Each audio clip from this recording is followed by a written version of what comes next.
Luc Boer, vous êtes chargé de mission à l'Ardab, qui regroupe l'ensemble des agriculteurs bio de la région Rhône-Alpes. Aujourd'hui, on fait du bio dans quel type de production?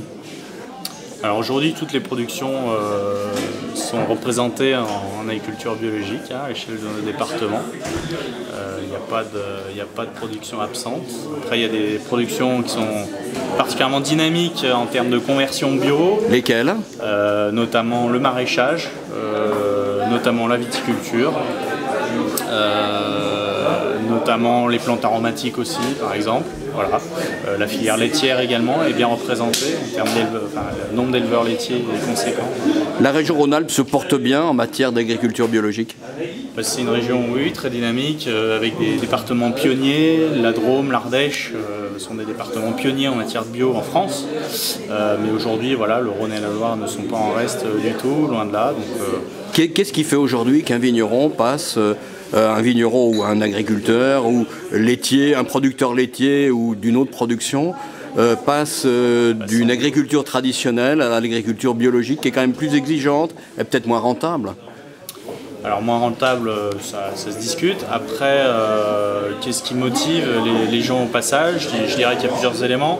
Le premier élément, c'est à mon avis la prise de conscience environnementale liée aussi à la société dans laquelle on vit, où les questions environnementales reviennent souvent dans le débat public.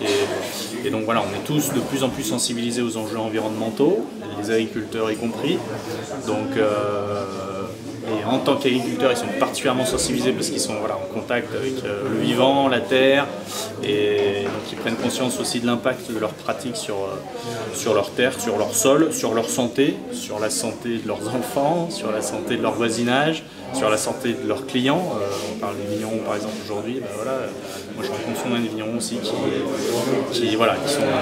fait le pas du passage en bio, par aussi respect pour leur sol, leur santé, la santé de leur clientèle au travers des vins qu'ils proposent. Le bio est en plein développement ou il rencontre des difficultés? Le bio se développe vraiment. On est vraiment aujourd'hui, je pense, ce qui est important de noter, c'est qu'on est sorti d'une niche, on n'est plus sur une niche, quelques producteurs isolés. On retrouve maintenant à l'échelle d'un territoire un maillage de producteurs et de production bio. Et donc le bio se développe, sort de la niche, devient vraiment une filière à part entière. Ça c'est notable aujourd'hui.